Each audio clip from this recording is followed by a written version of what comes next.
यह कहानी एक सास और बहू के रिश्ते की है, जिसमें एक नया खेल शुरू होता है जो धीरे धीरे एक मजेदार मोड़ ले लेता है। इस खेल में केवल हंसी मजाक और टकराव की घुंघराले धारा नहीं है, बल्कि एक सास और बहू के बीच की समझ, प्यार और समय की सीख भी छुपी हुई है। सास और बहू का नया खेल। एक सामान्य दिन। गांव में एक छोटे से घर में सास शारदा देवी और बहू राधिका रहते थे। शारदा देवी एक मजबूत और सख्त महिला थीं, जिन्होंने अपनी पूरी जिंदगी कठिनाइयों में बिता दी थी। वे बहुओं के साथ सख्ती से पेश आती थीं, ताकि घर में अनुशासन और मेहनत बनी रहे। दूसरी ओर राधिका एक आधुनिक और समझदार लड़की थी, जो शहर से शादी के बाद गांव आई थी।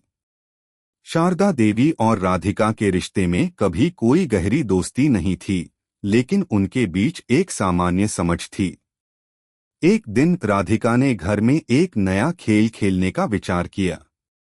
वह चाहती थी कि घर में कुछ हलचल हो, ताकि दोनों के रिश्ते में कुछ ताजगी आए।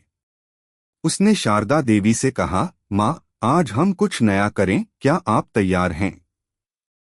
शारदा देवी ने नाक चढ़ाते हुए कहा, तुम कुछ न कुछ नया करने की सोच ही लेती हो। क्या है वो नया? बस कुछ ऐसा हो जिससे हम दोनों की मुस्कान बने, राधिका ने मुस्कुराते हुए कहा। शारदा देवी थोड़ा सोचने के बाद बोली, ठीक है, मैं मानती हूँ। क्या खेल है? राधिका ने उत्साह से कहा, हम एक दूसरे को थोड़ा सा चैलेंज देंगे, और जो हार जाएगा उसे दूसरे की बात माननी होगी। खेल की शुरुआत। शारदा देवी ने हंसी के साथ कहा, ठीक है, लेकिन याद रखना, मैं हारने वाली नहीं हूँ। राधिका ने तुरंत एक चुनौती दी, ठीक है माँ, अगर आप मुझे हराना चाहती हैं, तो आपको मेरे बनाए हुए खाने को बिना शिकायत किए खाना होगा। शारदा देवी ने आंखें तरेरी, क्या तुम मुझे खाने के चक्कर में डालने जा रही हो? बहुत गलत किया तुमने। नहीं माँ, ये सिर्फ एक चैलेंज है, राधिका ने मजाक किया, अब तैयार हो जाइए। उसके बाद खेल की शुरुआत हुई। राधिका ने बहुत ही अलग अलग प्रकार के व्यंजन तैयार किए।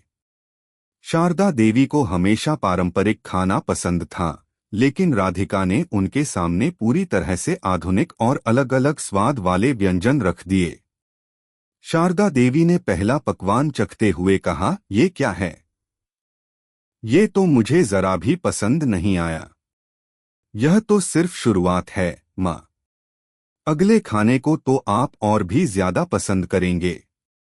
सास बहू की बीच की यह नोकझोंक हंसी खुशी में बदलने लगी थी। शारदा देवी ने अगला खाना चखा, और इस बार उनके चेहरे पर थोड़ी सी मुस्कान आई। खेल का मोड़। समय बीतता गया और खेल जारी रहा। अब राधिका ने शारदा देवी को एक और चुनौती दी। माँ, अब हम दोनों एक साथ एक काम करेंगे, और जो पहले हार जाएगा उसे दूसरे की इच्छा पूरी करनी होगी। शारदा देवी ने उत्साह से कहा, क्या करना होगा? राधिका ने अपनी योजना बताई, हमें घर के बगीचे में फूलों के गमले लगाना है, लेकिन हम इसे आंखें बंद करके करेंगे। जो सबसे पहले गलत करेगा वह हारेगा। शारदा देवी को लगा कि यह आसान काम है। लेकिन जैसे ही दोनों ने खेल शुरू किया, राधिका ने एक छोटी सी चाल चली। उसने जानबूझकर शारदा देवी का गमला थोड़ा हिलाकर रखा, ताकि शारदा देवी उसे गलत स्थान पर रखें। शारदा देवी ने जल्दी से गमला रखा, और जैसे ही उन्होंने आंखें खोली, देखा कि उनका गमला गलत जगह पर था। राधिका ने मुस्कुराते हुए कहा, जीती मैं माँ। अब आपकी बारी है, मुझे वह वस्तु देनी होगी जो मैंने आपको पहले से दी थी। समझ और सामंजस्य। इस खेल के दौरान सास और बहू दोनों ने एक दूसरे के बारे में बहुत कुछ जाना। शारदा देवी को महसूस हुआ कि राधिका में एक नई सोच और उमंग है, जो घर में ताजगी लाती है।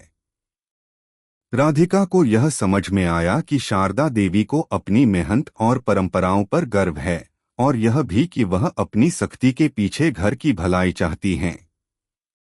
अब खेल एक मजेदार मोड़ ले चुका था और शारदा देवी और राधिका के रिश्ते में गहरी समझ और सामंजस्य आ गया था। वे दोनों ही एक दूसरे की मदद करने लगे और पुराने घिसे पिटे विचारों को छोड़कर नए विचारों की ओर बढ़े। शारदा देवी ने अंत में कहा, मैं तुम्हारी जीत पर खुश हूं राधिका, लेकिन अब यह खेल खत्म होने वाला है। हमें असली जीवन में भी यही सामंजस्य बनाकर रहना होगा। राधिका ने शर्माते हुए कहा, माँ, यही तो मैं चाहती थी कि हम दोनों एक दूसरे को बेहतर समझें और साथ में हर चुनौती का सामना करें। एक नया अध्याय समाप्त होते होते सास और बहू का रिश्ता अब पहले से कहीं ज्यादा मजबूत हो चुका था। वे दोनों अब न केवल घर के कामों में साथ काम करतीं, बल्कि जीवन की असली चुनौती को भी मिलकर हल करतीं। इस नए खेल ने उन्हें एक दूसरे के दिलों में स्थान दिलाया और एक नया अध्याय शुरू किया। घर में हंसी और खुशी का माहौल था और राधिका और शारदा देवी के बीच की खटास अब एक पुरानी याद बन चुकी थी। कहानी का सार। यह कहानी हमें यह सिखाती है कि रिश्तों में समय समय पर बदलाव और समझ की जरूरत होती है। सास और बहू के बीच का संघर्ष और सामंजस्य दोनों को एक साथ मिलकर परिपूर्ण बनाता है। अगर आप अपनी माँ से प्यार करते हो और उनको खुश देखना चाहते हो तो चैनल को सब्सक्राइब करो, लाइक करो। बहुत ही जल्द आपको खुशखबरी मिलेगी।